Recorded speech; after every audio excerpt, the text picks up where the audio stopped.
영상으로 함께 새벽 예배 드린 저희들도 주 안에서 사랑하고 축복합니다. 큰 은혜 받으시기 바랍니다.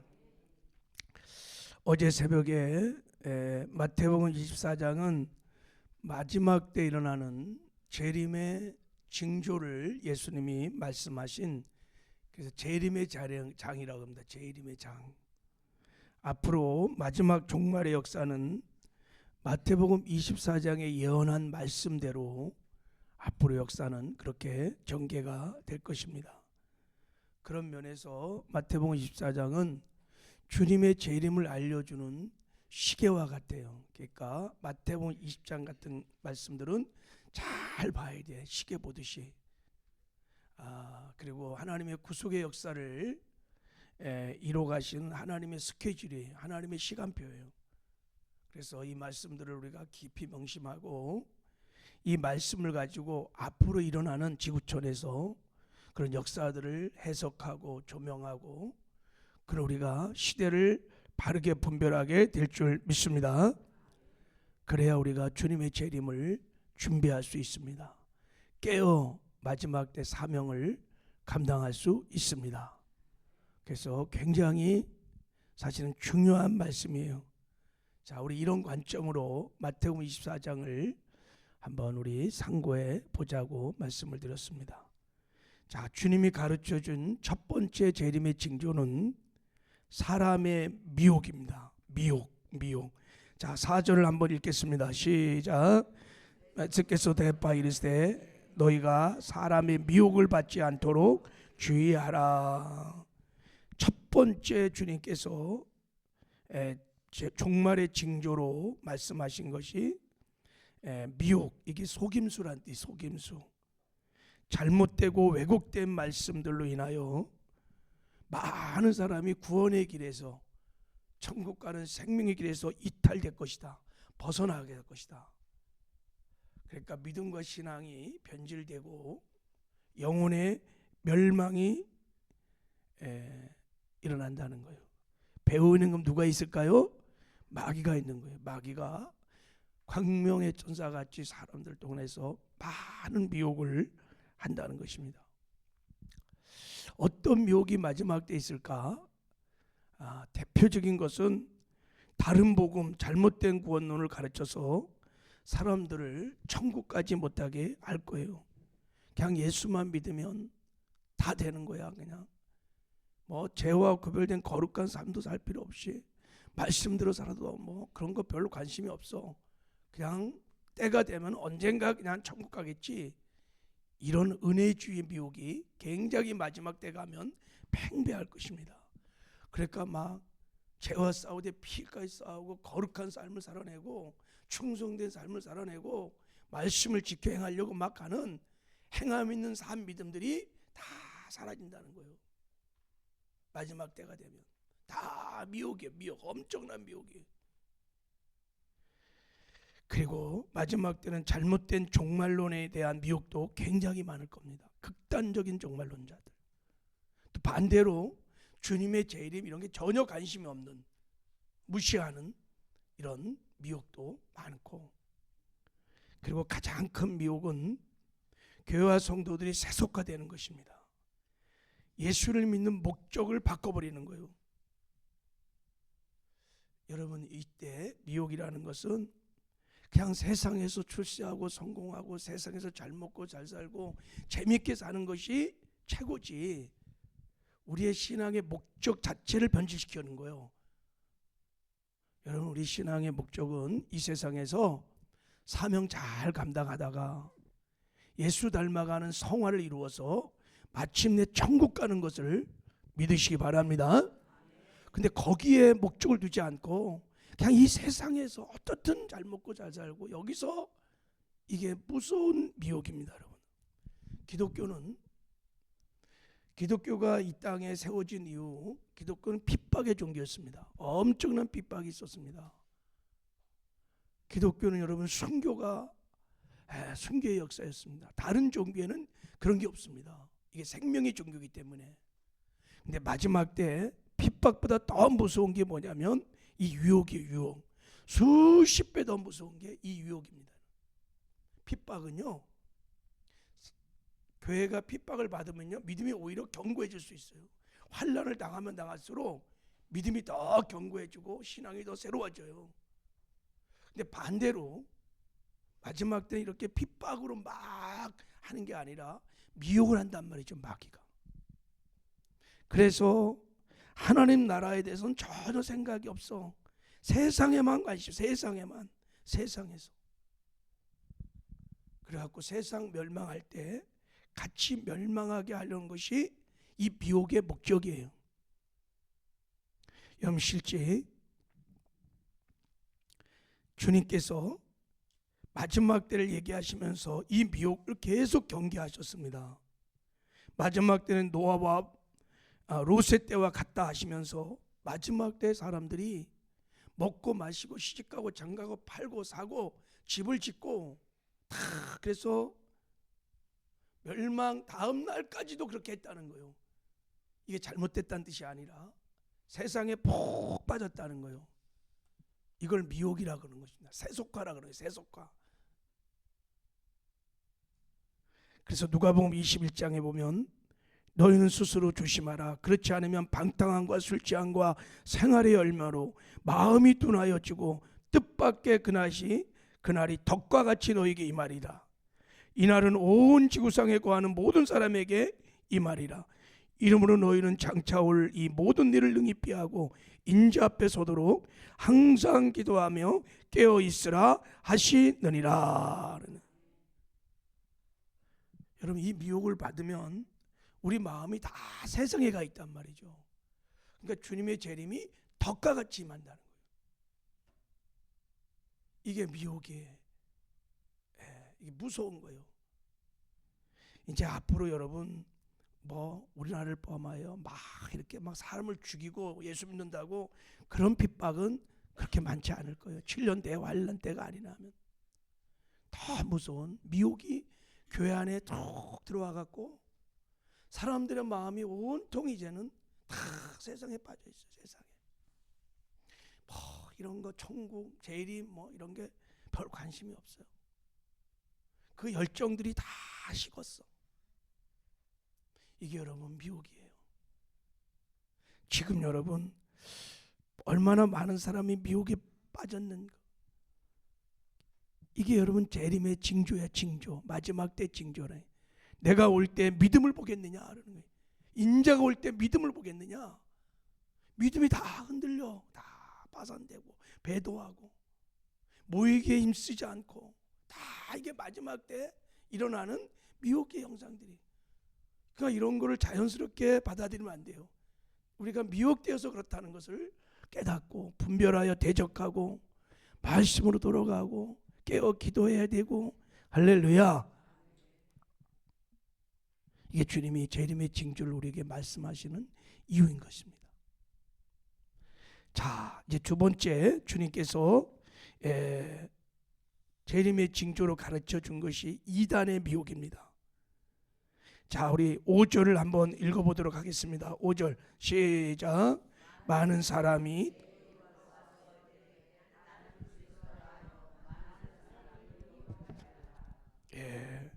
마지막 때 많은 사람이 스스로 자신이 구원자라고 하면서 미혹을 한다는 거예요. 너희들이 이 미혹을 조심하라는 거예요. 그러니까 마귀가 이단들을 통해서 사람을 도적질하고 죽이고 멸망시킨 일들이 마지막 때 많이 일어난다는 거예요. 우리나라에도 많은 이단이 지금 판을 치고 있는데 지금 종교학자들이 통계를 내면 전 세계적으로 내가 메시아다, 재림주다 하는 사람이 1,500명이 있대. 근데 우리나라는 얼마나 있을까요? 50명이 넘는데. 메시아, 자기가 재림주라고 생각하는 거예요. 문선명도 자기가 재림주라고 그랬어요. 그리고 안상홍도 재림주라고 그랬어요. 근데 다 죽었지요, 그죠? 재림주가 죽어. 신천지 이만희 여전히 살아있는데 지가 재림주래. 정명석, JMS 이것도 재림주래. 우리나라도 재림주가 많습니다. 내가 하나님이다 라는 거예요. 하나님의 교회를 옛날에는 안상홍 증인회라 그랬습니다. 안상홍. 안상홍이 죽었잖아요. 국수 먹다 채소 죽었든지 뭐 하여간 그랬다 죽었대요. 그러니까 누가 지금 재림주야? 장길자. 그게 첩이에요, 첩. 자기가 이제 다 이게 죽을 것 같으니까 이혼해갖고 안성호에 딱 붙어갖고 이게 첩이에요, 첩. 그러니까 어머니 하나님이야 이게 이제.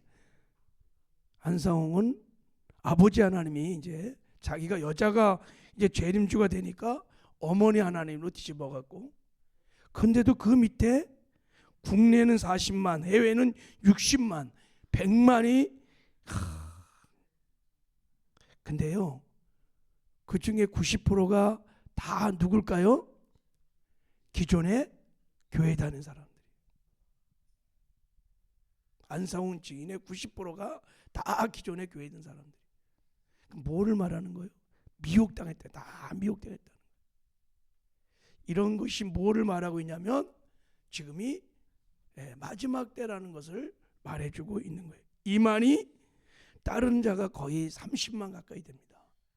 거기에 그 신천지 여러분 신자들의 대부분이 누구예요? 교회 다니는 사람이었어요. 다.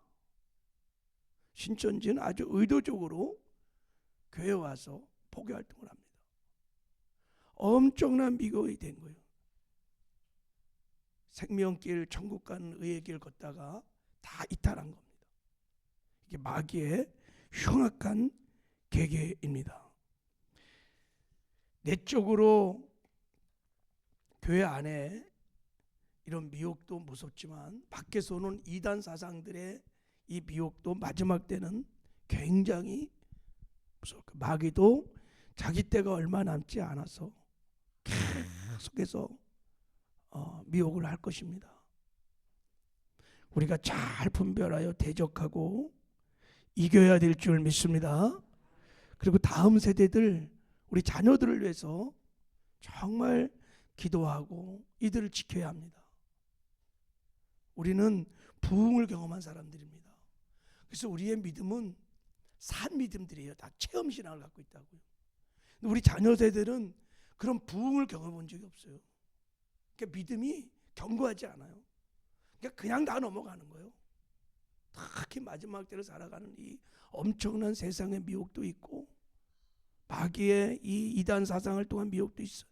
잘 분별하고 다음 세대를 위해서 우리가 깨어 늘 기도해야 될 줄 믿습니다. 우리보다 더 열악한 환경에 살 겁니다.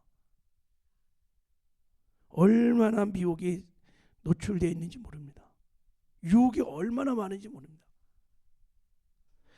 자, 우리가 어떻게 이 이단을 분별하고 이길 수 있을까? 여러분, 이단을 분별하는 선명한 기준만 딱 갖고 있으면 절대 넘어가지 않아요. 제가 시간이 없어서 간단하게, 자, 여러분, 이단들은 특징이 있습니다. 이단들은 예수님보다 교주를 절대화하고 신격합니다. 그러니까 이단들은 다 교주가 있어요. 그러면 다 그건 무조건 이단이야. 예수님 외에 교주가 있어. 다. 그리고 이단들은 성경을 가감하거나 왜곡되게 해석합니다. 그래서 특별한 교리를 갖고 있습니다. 성경 외에. 여호와 증인 신세계 성경을 갖고 있습니다. 몰명교를 갖고 있습니다. 정명서 30가지 교리 강해집을 갖고 있습니다. 구원파 깨달음의 교리라는 걸 갖고 있습니다. 신천지 복음방교제 신탄 계시록 진상 1, 2 다 교리를 갖고 있어요. 성경 외에 다른 교리를 갖고 있으면 무조건 이단이야. 딱 보면 알아요. 그리고 이단은요, 정통교회에 속한 사람을 미혹하고 유인하고 그리고 정통교회를 계속 까. 하여간 기존 교회를 막 무시하고 비판한다. 그럼 이단이야. 자, 그리고 이단은 비윤리적이고 부도덕합니다. 문란합니다. 깊이 들어가 보면 교주가 영적인 심리적인 남편이야. 그러니까 교주하고 하룻밤 자는 것이 영광이야. 그래서 정명석 같은 젊은 대학생들이 그 정말 있을 수 없는 일인데, 여러분 원래 마귀는 음란합니다. 그래갖고 굉장히 비윤리적이고 부도덕합니다. 그리고 이단은 재무관리가 불문명합니다. 교인들에게 착취한 돈을 어떻게 쓰는지 아는 사람이 아무도 없습니다. 교주는 그래서 화로운 생활을 하고 추종자들은 다 가난합니다. 신천지 재산이 5,200억 정도 된대요. 근데 아무도 몰라. 회계, 그 신천지에 나왔던 사람들을 보면 회계 감사, 회계 보고를 한 적이 아무도 없어. 어마어마한 재산이 교주하고 몇몇 소수 그룹만 알고 있어요. 이단은 성령의 은사나 열매가 없습니다. 성령이 없으니까. 이단은 종말론을 심각하게 부각시킵니다. 시한부 종말론. 그래서 막 절박한 위기의식을 고치해서 교주에게 절대 순종하도록 막 그렇게 한다든지 조건적 구원론을 가르쳐요. 14만 4천 명만 천국 간다는 거예요. 아니 그러면 신천지는 지금 30만 정도 되는데, 아니 지들이 14만 4천만 구원받는다면 그 나머지는 어떻게 되는 거예요? 야, 이 논리도 안 맞아요. 그런데도 그렇게 따르는 거예요. 여러분 이게 영적인 세계는요, 싹 하고 넘어가면요, 미혹되면요, 이게 이성이 안 맞아. 이게 14만 4천에 들어가려고 막 얼마나 열심히 복음을 전하는지 모릅니다. 그 다른 복음을. 대단한 열심이 있습니다. 이단에 속한 가정들은 화평하지 못해요. 다 깨졌습니다. 여러분 지금 제가 말했던 이런 기준 몇 가지를 딱 가지고 보면 그냥 이게 이단인지 아닌지 탁탁 분별이 됩니다. 이단을 여러분 어떻게 대처해야 되냐면, 이제 바른 복음으로 우리가 돌아가야 돼요. 그리고 신앙생활을 마지막 때는 교회 중심으로 하셔야 돼요. 목회자를 중심으로 하셔야 됩니다. 내 목자, 내 교회가 반드시 있어요. 마지막 때. 어제 말씀드렸죠. 마지막 때가 되면 자기 사욕을 따라 스승을 많이 둔단 말이에요. 스승을 많이 둬요. 요즘 자기 목자가 얼마나 많은지 몰라요. 막 유튜브를 다니면서 막 설교를 막 하면서 쇼핑을 하는 거예요. 내 목자가 없어. 그럼 결정적인 순간에 목자의 음성을 못 들어요. 자기 교회가 없어. 떠돌아다니면서 굉장히 위험한 상황이에요, 신앙생활을. 그래서 자기의 귀에 솔깃한 것만 듣고 다니는 거예요. 유튜브를 다니면서 쇼핑하면서. 근데 그 메시지들이 분별을 잘 못해. 여러분 구원파 메시지 이런 거 잘 들어. 여러분이 잘 구별이 안 됩니다. 다 거기 속는 거예요. 계속 뭐 어떤 안수 집사는 저한테 그래요. 목사님 제가 막 시리즈로 막 30편을 들었대요. 그럼 저한테 막 와서 그래. 그게 안식교 메시지입니다. 이야, 막 위험한 겁니다. 그리고 반드시 이상과 관련된 상황은 여러분 영적 지도자들에게 지시를 받아야 합니다. 어디 집회를 갔거나 특별한 세미나를 들었거나 그럴 때, 야, 이거 대단하다. 막 비유 풀이하고 막 그러면 비유를 풀이하면 혹하거든요. 절대. 그러면 빨리 교장이나 전사님, 목사님 찾아서 목사 이 상황인데 이거 어떻게 해석해 주세요 하고 물어봐야 돼요.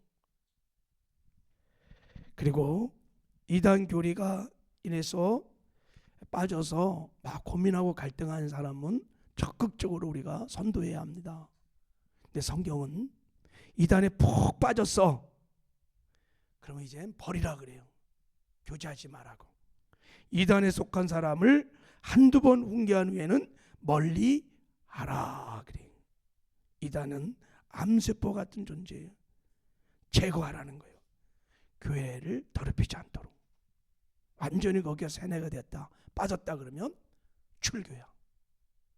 이게 성경에서 말하는 이단을 대처하는 방입니다. 여러분, 예수님께서 왜 이렇게 재림의 종말을 징조를 이렇게 알려주는 것입니까? 예수님 맞이할 준비 잘하라고 알려주는 줄 믿습니다.